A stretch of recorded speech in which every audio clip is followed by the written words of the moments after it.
안녕하세요. 박랑하나 언니의 보스턴 생활기입니다. 오늘은 브이로그 영상이 아니라 제가 최근에 공부한 재테크 관련 정보를 공유하고자 이렇게 영상을 켰어요. 각 재테크별로 주제를 정하고 5권씩 관련 책을 공부를 해서 조금 깊이 있게 재테크나 경제 관련 공부를 해보자 이런 결심을 했고요. 그 첫 번째 주제가 바로 ETF입니다. 각 주제별로 공부를 하고 그 공부가 끝나면 이렇게 영상으로 간단하게 만들어서 여러분들하고 같이 공유를 하려고 해요. 먼저 첫 번째, ETF란 무엇인가에 대해서 말씀을 드려야 될 것 같아요. 예를 들면 어떤 한 주제를 정해놓고 해당되는 주식들을 여러 가지를 모아가지고 그걸 조각조각 나눠서 파는 걸 ETF라고 생각하면 되는데, 조금 쉽게 설명을 해드리면 우리가 떡집에서 파는 이 무지개떡을 생각하시면 돼요. 무지개떡은 빨주노초 파남보 이렇게 색깔별로 떡을 하나 이렇게 해서 우리가 조각조각 잘라 먹잖아요.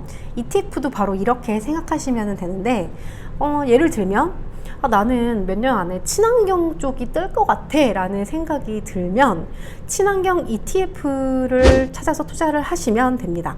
그러면 친환경 ETF라는 ETF 안에 뭐 A라는 기업, B라는 기업, C라는 기업이 빨주노초 파남보 이렇게 겹겹이 하나의 떡으로 이렇게 펀드가 만들어지고 이거를 조각조각 내서 한 주씩 파는 거예요.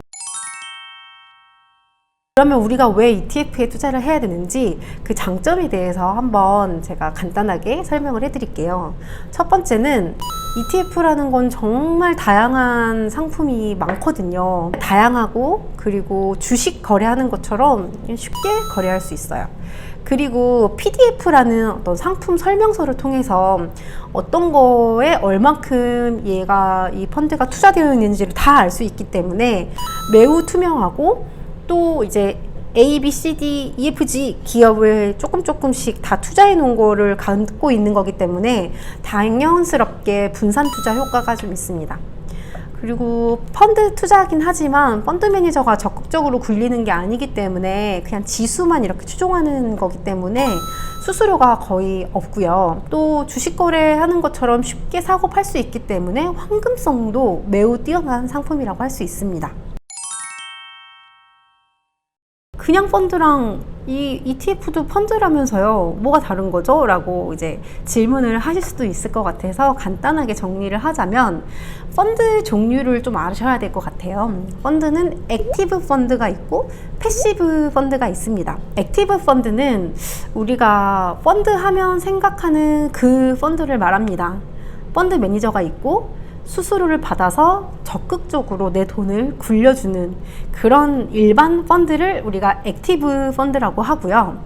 반면에 이제 반대 개념으로 패시브 펀드라는 게 있어요. 이 패시브 펀드는 ETF라고 생각하시면 되는데, 이 매니저가 막 적극적으로 공격적으로 투자를 하고 포트폴리오를 조정하고 이런 게 아니라 그냥 내가 이렇게 무지개떡을 만들어 놓고 자연스럽게 가격이 오르면 같이 오르는 이런 지수를 추종하는 이런 펀드를 패시브 펀드라고 합니다. ETF를 그냥 막 만들지는 않겠죠. 당연히 요건이 있는데 간단하게 정리를 해서 말씀드리면, 구성 종목이 10가지 이상이어야 하고 이 종목들 중에 한 개 종목이 전체 지수의 30%를 초과하면 안 됩니다. 즉 이 말은 어떤 거 하나 종목이 너무 큰 포션을 차지하게 되면 ETF는 분산 투자 효과가 있다고 했는데 너무 하나가 크면은 이 지수 등락에 따라서 이 펀드 자체가 너무 영향을 많이 받잖아요. 그렇기 때문에 이런 어떤 요건이 있고요. 또 이 종목들 중에서 시가총액 순으로 85%에 해당하는 종목은 시총이 150억 원 이상이고 거래대금도 1억 이상이어야 해요. 근데 이런 게 처음 투자하시는 분들 입장에서는 너무 좀 복잡하고 잘 못 알아듣겠고, ETF를 내가 만들 것도 아니고 내가 구성 요건을 알아야 하나라는 생각도 좀 들 수도 있을 것 같아요. 그래서 우리 같은 경우에는 그냥 이런저런 조건이 있는데 그런 조건들을 지켜서 ETF라는 게 세상에 나오는 거구나. 그냥 아무거나 내놓는다고 다 ETF가 되는 건 아니구나. 어떤 맛 좋은 상품 하나가 만들어지려면 적당한 온도, 그리고 뭐 적당한 레시피 같은 게 있어야 되잖아요. 그래서 뭐 ETF도 여러 가지 구성 요건이 있구나 라고 생각을 하시면 될 것 같습니다. 그럼 이제 ETF를 어떻게 하느냐에 대해서 말씀을 드려야 될 것 같아요. ETF는 그냥 쉽게 주식 거래하듯이 거래하면 되는구나 라고 맨 처음에 접근을 하시면 좋을 것 같습니다. ETF를 거래하려고 이제 증권사 홈페이지 아이디도 만들고 이제 주식 계좌도 만들었어요. 상품명을 저희가 해석을 할 수 있어야 되기 때문에 상품명에 대해서 간단히 말씀을 드릴게요. 예를 들어 SPDR S&P 500 가로 열고 SPY로 예를 들어볼게요. SPDR은 스파이더라고 부르는데 운용사의 브랜드명이라고 생각하시면 됩니다. 그리고 S&P 500은 많이 들어보셨을 것 같은데 추종 지수예요. S&P 500 지수가 오르면 같이 오른다 라고 생각을 하시면 됩니다. 괄호 안에 SPY는 알파벳 티커를 약자로 사용하는 건데 우리나라의 경우에는 삼성전자를 내가 사고 싶다 하면은 삼성전자를 칠 수도 있지만 삼성전자의 코드 005, 930을 검색해도 우리가 들어갈 수 있죠. 그 창에. 똑같이 이 미국 주식 할 때는 이 알파벳 티커를 검색을 하면 상품에 들어갈 수 있습니다. 상품명을 보다 보면 마지막에 가로 열고 H라고 붙은 게 있어요. 이거는 환해지를 하는 상품이다 라는 뜻입니다. 환해지 조금 어려운데 환율을 해지한다 라는 뜻으로 환율을 등락하고 상관없이 그냥 지수만 추종하겠다 라는 뜻을 말하고요. TR이라는 글자가 붙어 있는 게 있는데 이거는 토탈 리턴의 줄임말이에요. 우리가 어떤 기업에 투자를 했을 때 그 기업이 이익이 많이 나면 우리한테 투자해줘서 고맙습니다 하고 어떤 배당 같은 거를 해주는데 ETF도 당연히 그 배당금이 나와요. 근데 TR 토탈 리턴이라고 붙어 있는 상품은 배당금을 현금으로 주지 않고 우리가 이거를 또 다시 재투자를 하겠다 라는 것을 뜻합니다. 즉 복리 효과가 있다 이 상품은 이렇게 생각하고 접근하시면 될 것 같습니다. 네, 이제 ETF라는 거를 어떻게 사고 팔아야 하고 상품명은 어떻게 읽어야 하는지에 대해서 간단하게 알아보았는데요. 실제로 들어가서 보시면 정말 굉장히 많은 상품들이 있습니다. 이 모든 걸 다 처음부터 다 알고 시작하려고 그러면 너무 힘들고요. 제가 생각할 때는 미국의 빅3 자산운용사 정도만 먼저 알고 시작해도 좋을 것 같아요. 빅3 자산운용사는 블랙록의 iShares,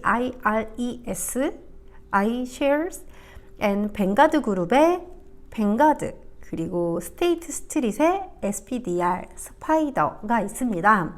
이 세 가지 운용사의 상품들만 해도 어마어마한 게 많기 때문에 이 세 운용사의 상품에 투자하시는 것을 추천해요. 자, 그럼 ETF 상품을 내가 어떤 걸 사야겠다라고 생각을 하시고 이제 증권사 홈페이지 들어가가지고 우리가 상품명을 검색해서 이제 매수를 하려고 할 때 적정 가격인지 확인하는 방법은 우리가 NAV라는 ETF의 진짜 가치, NAV라고 부르는 이 진짜 가치를 먼저 확인을 하시고 투자를 하셔야 합니다. NAV가 있고 INAV가 있는데 INAV는 추정 순자산 가치라고 하는데 자산의 본질적인 가치라고 생각하시면 편합니다. ETF의 진짜 가치를 장중에 10초 단위로 계속 다시 측정해서 이거를 알려주는 걸 말하는데요. 이 INAV와 시장에서 실제 거래되는 가격의 차이를 괴리율이라고 해요. 조금 어렵죠. 좀 쉽게 설명을 하면 만약에 어느 한 ETF의 추정 순자산 가치가 100원이라고 해볼게요. 그런데 이게 너무 유망하다는 어떤 무언가의 정보가 있어가지고 사람들이 다 이 ETF를 사려고 하면 당연히 수요가 많기 때문에 가격이 오르겠죠. 근데 이거는 이 순 자산 가치가 아니라 사람들의 어떤 매수 욕구, 매수하고 싶은 사람들이 많기 때문에 가격이 올라간 거예요. 그래서 이렇게 올라간 가격, 그리고 원래 이 ETF의 순 자산 가치 가격이 있겠죠. 이 사이에 이 간격을 괴리율이라고 하는 거예요. 그래서 괴리율이 만약에 진짜 이 가치보다 엄청 높은 가격에 지금 거래가 되고 있다. 괴리율이 높다고 하면 얘가 진짜 가치보다는 우리가 사람들이 비싸게 주고 사고 있구나 라고 생각을 하시면 되고요. 투자 아이디어로 옛날에 만약에 이게 마이너스 괴리율이다 하면 실제 가치보다 얘가 덜 평가를 받고 있는 거잖아요. 그러면 내가 마이너스 괴리율 되는 상품을 사서 없어지고 올라가면 나는 돈을 벌 수 있지 않을까? 라는 생각을 했던 적도 있었어요. 실제로 투자를 해보진 않았지만 이런 괴리율이 ETF에서는 굉장히 중요한 개념이기 때문에 꼭 진짜 이 가치를 확인하시고 들어가시면 좋을 것 같습니다. 이 ETF 초기 가격은 초기에 설정한 지수의 일정한 배율을 곱해서 시작해요. 예를 들어 코덱스 200의 배율이 100이면 현재 코스피 200 지수가 155.40이다. 그러면 배율인 100을 곱해서 15,540원이 되는 거고요. 해외 투자에서는 환율까지 곱해준다는 거 잊지 마시고요. 궁금한 점이 생길 수도 있어요. 실제로 이제 들어가서 보면 비슷한 상품인데, 비슷한 전기차 상품인데 어떤 거는 한 주당 가격이 10,000원이고 어떤 거는 100,000원이고 어떤 거는 1,000원이고 이런 걸 볼 수 있어요. 그럼 한 주당 가격이 비싼 게 좋은 걸까요? 싼 게 좋은 걸까요? 답은 ETF 주당 가격은 ETF가 담고 있는 자산의 가치와는 무관하다. 주당 가격을 비교하는 건 의미가 없다. 주당 3,000원 하는 거랑 주당 30,000원 하는 거랑 어떤 가치를 비교하는 건 의미가 없다. 보통 상장할 때는 주당 가격을 10,000원 정도로 정한다고 해요. 중요한 것은 상장 시점에 따라서 주당 가격이 달라질 수 있다는 거죠. 두 개의 상품이 있다고 가정했을 때 만약 둘 다 주당 가격이 10,000원에서 시작했더라도 얘가 더 빨리 상장하고 얘가 더 늦게 상장했다라고 하면 이 시기에 따라서 얘가 지수를 따라가는 거기 때문에 높아져 있을 수도 있고 낮게 가격이 형성될 수도 있는 거죠. 그렇기 때문에 ETF 주당 가격이 비싸다고 좋은 게 아니다. 이거를 꼭 기억하셔야 될 것 같습니다. 추종하는 지수에 대해서 조금 알아야겠죠. 대표 지수 몇 가지에 대해서 설명을 해드릴게요. 이 미국 증시의 대표 지수는 다우존스, S&P, 나스닥, 러셀 지수가 있어요. 다우 지수는 1884년부터 시작된 지수고 굉장히 오래된 지수죠. 근데 이제 오래된 만큼 종목 수도 적고 여러 가지 산출하는 방식 등의 이유로 대표 지수로는 인정받지 못한다고 해요. S&P는 신용평가사인 스탠더드 푸어스가 뉴욕 증시, 나스닥 증시를 합해서 500 종목을 고른 지수이자 미국의 대표 지수라고 생각하시면 됩니다. 마지막으로 러셀 2000 지수는 미국의 대기업 말고 중형이나 소형주에 투자하고 싶을 때 사용하는 지수입니다. ETF는 정말 다양한 상품들이 많아요. 중국, 일본, 인도, 유럽 등 전 세계의 글로벌 기업들을 이리 섞고 저리 섞어서 만든 상품들도 많고 메타버스, 아니면 친환경 전기차, 바이오 등등등 우리가 이제 경제 기사를 읽다 보면 여기 유명할 것 같은데 라고 이제 생각되는 섹터들이 굉장히 많은데 이 섹터별로도 굉장히 많은 상품들이 있습니다. 여기에서 모든 상품들을 다 소개해 드릴 수는 없을 것 같고 어떤 것들이 있는지만 간단하게 말씀드리고 넘어가 보도록 할게요. 이런 게 있다는 정도로만 알고 있어도 제가 관심 있으면 더 찾아보면 되는 거니까 간단하게 전반적으로 정리를 한번 해볼게요. 국가를 따라가는 지수가 있습니다. 중국이 뜰 것 같아. 그러면 중국 지수에 투자를 하시면 되시고요. 인도가 뜰 것 같아. 그럼 인도 지수에 투자하시면 돼요. 섹터를 따라가는 지수가 있는데 반도체, 자동차, 배터리, 수소경제, 바이오, 게임 등등등 다양한 섹터를 찾아가는 지수들이 있습니다. 그리고 원자재를 따라가는 지수도 있어요. 금, 은, 설탕, 커피, 농산물 ETF 같이, 예를 들면 우크라이나랑 러시아 전쟁 관련 뉴스가 초기에 딱 떴어요. 그때 우크라이나가 밀을 최대로 많이 생산하는 나라인데 전쟁이 나면 밀 가격이 좀 많이 오르겠네 라는 생각을 할 수 있겠죠. 그러면 밀 ETF를 찾아보는 겁니다.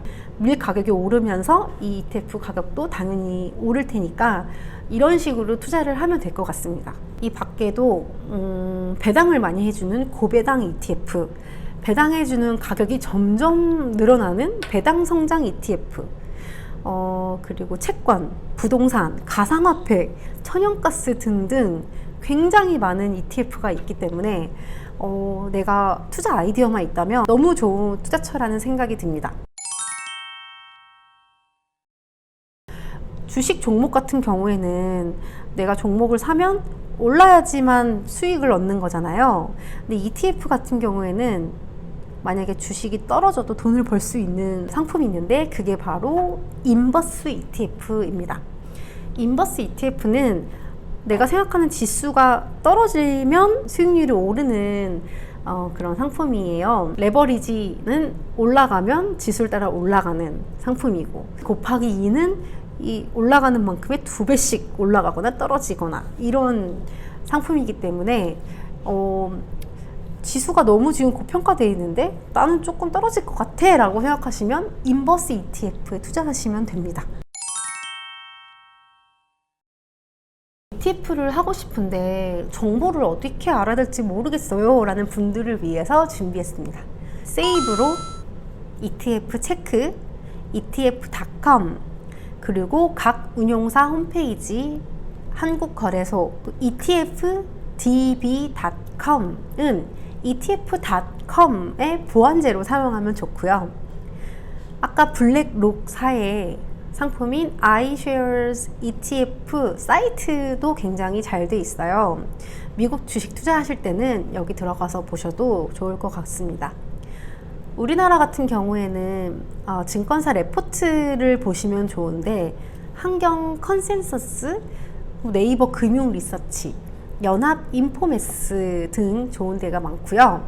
또 야후 파이낸스도 굉장히 좋기 때문에 유명하신 분들은 다 이런 사이트를 좀 활용하시고 있더라고요. 사이트에 들어가시면 위에 ETF란 무엇인가, 그리고 ETF에 내가 원하는 상품을 검색할 수 있는 그런 창도 있고요. 그리고 하나하나 ETF마다 PDF라고 해서 상품 설명서처럼 이 상품에는 A 종목을 몇 프로 담았고 B 종목을 몇 프로 담았고 이렇게 설명서가 있어요. 이런 거를 참고해도 좋을 것 같고, 한국에 있지만 내가 세계 시장에 투자를 하고 싶고 이 세계적인 트렌드에 내가 올라타고 싶다라고 하시면 외국 ETF 사이트에 들어가셔서 최근에 나오거나 이제 인기가 있는 상품, 그리고 ETF 상품 설명을 보다 보면 공통적으로 많이 들어가는 종목이 있을 수도 있잖아요. 그러면 그 종목이 왜 인기가 많고 왜 증권사들이 이렇게 이 종목을 다 포함시키는 거지? 라는 궁금증이 들고, 그러면은 그 종목에 대해서 좀 공부해 볼 수도 있는 거고, 이 ETF 사이트는 두루두루 활용하면 너무 좋을 것 같아서 한번 들어가셔서 확인해 보시기를 추천합니다. 이 사람들이 누군가는 이제 나는 이 금액에 매수를 할 거야 라고 금액을 걸어 놓는 걸 매수 호가라 그러고, 나는 이 금액에 팔 거야 라는 매도 호가가 있겠죠. 이 사이의 가격 차이를 스프레드라고 합니다. 근데 이 스프레드를 다시 매수 호가로 나는 이 값을 스프레드 비율이라고 하는데, 이 비율이 1% 이상 벌어지면 LP들이 이제 호가 주문을 해요. 스프레드 비율이 5분 이상 1%보다 높아지면 LP들은 매수와 매도 양방향으로 최소 100주 이상씩 호가를 내줘서 적정한 스프레드를 유지해야 됩니다. 유동성 공급자 LP라는 사람은 사고 파는 사람이 원활하게 이 매매가 가능하도록 이제 가운데서 도와주는 역할을 한다고 생각하면 쉬워요. 이 원활한 거래를 계속 유지를 해줘야 되기 때문에 누군가는 이제 사고 팔고를 계속 해줘야 될 거예요. 이 역할을 하는 게 바로 유동성 공급자라고 생각하시면 되는데, 유동성 공급자가 하는 역할에 대해서 너무 자세하게 다 알 필요는 없고, 누군가 원활하게 매매를 할 수 있게 도와주는 사람이 있구나 라고 생각하면은 편할 것 같고요. 하지만 주의해야 될 거는 이 유동성 공급자 LP가 일을 하지 않는 시간이 있어요. 우리가 장 개장하고 10분, 그리고 장이 끝나기 바로 전 10분, 이렇게 10분은 LP가 활동을 안 하는 시간이기 때문에 뭐 얼토당토 않는 금액을 누가 매도를 했는데 누가 그냥 사버렸다. 그러면은 그 사람은 적정 가치보다 너무 비싸게 사고 있는 거죠. 그렇기 때문에 장 시작하고 10분, 장 끝나기 전 10분은 절대로 ETF 거래를 하시면 안 돼요. 자, 이제 배당금 얘기를 해볼게요. 기업에서 수익이 났을 때 사람들에게 이제 현금이든 현물이든 나눠주는 걸 이제 배당이라고 하는데, 당연히 ETF도 여러 가지 종목들을 담고 있기 때문에 어떤 기업은 수익이 나기도 하고 어떤 기업은 수익이 안 나기도 하고 하겠죠. 그럼 수익이 난 기업은 어쨌든 우리도 투자를 한 투자자이기 때문에 우리에게 배당을 줘야 합니다. 주식에서 수익이 나면은 배당금을 주지만 ETF에서는 분배금이라고 얘기를 해요. 분배금은 배당금, 대차 수수료, 현금 수익, 이벤트 대응 수익 4가지가 포함된 금액인데요. 대차 수수료는 이제 주식 공매도를 원하는 기관 투자자에게 주식을 빌려주고 받는 수익, 채권 이자라고 생각하시면 될 것 같고요. 현금 운용 수익은 현금을 굴려서 얻은 수익, 초단기 상품에 투자를 하면 이자가 나오잖아요. 이걸로 생각하시면 편할 것 같습니다. 여러 가지 이벤트 관련 수익이 있을 수도 있겠죠. 다 합해서 나오는 나에게 보상이 분배금이라는 거고요.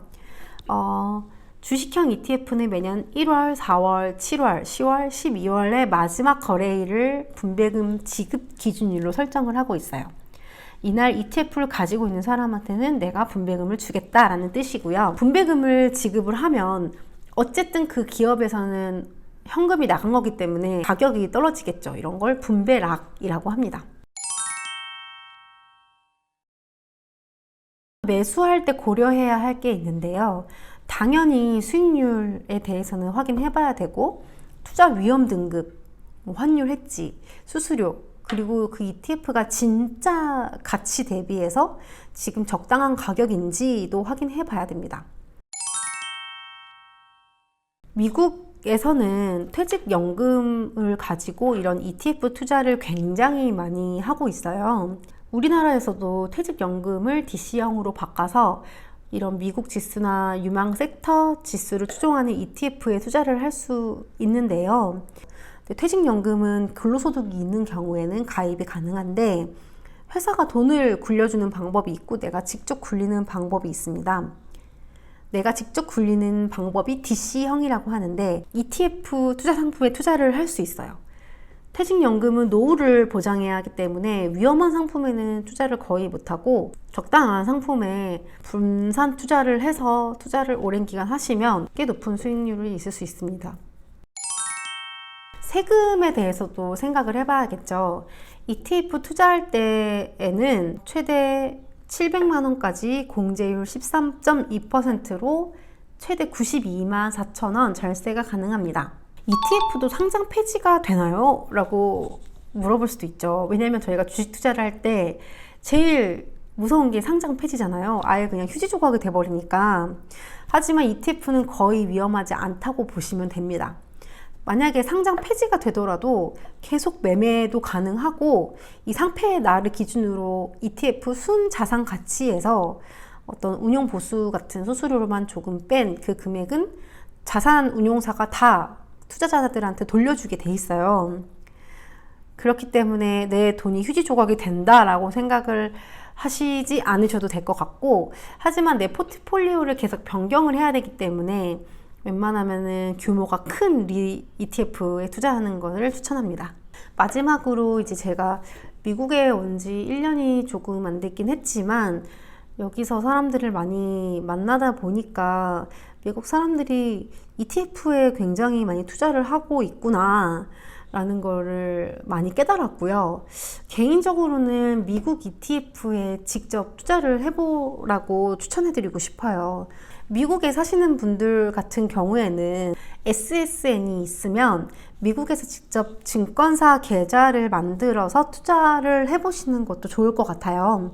직접 거래하면 수수료나 환율 부분에서도 비용 절감이 가능하고 투자할 수 있는 대상의 폭도 굉장히 넓어지기 때문에 저는 소액으로라도 투자를 해보려고 하고 있고요.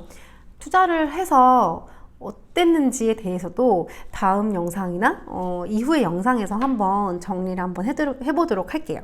ETF는 내가 어떤 섹터나 뭐 어떤 국가에 투자를 하고 싶다거나 이런 전반적인 아이디어가 있을 때 검색해서 투자를 하기 괜찮은 상품인 것 같고요. 또 어떤 분야에 어떤 종목이 있는지를 알아볼 때도 투자 설명서 같은 걸 보면서 공부하기 좋을 것 같다는 생각도 많이 해봤습니다. 다음번에는 제가 미국에서 미국 사람들이 재테크를 하는 방법에 관한 책을 하나 샀어요. 이 책을 읽고 리뷰를 하면서 미국에서 실제로 미국 사람들이 어떻게 재테크를 하는지에 대해서 한번 정리를 해보도록 하겠습니다. 다음번에는 더 쉽고 더 재밌게 만들어 보도록 노력할게요. 함께 해주셔서 감사합니다. 방랑하는 언니였습니다.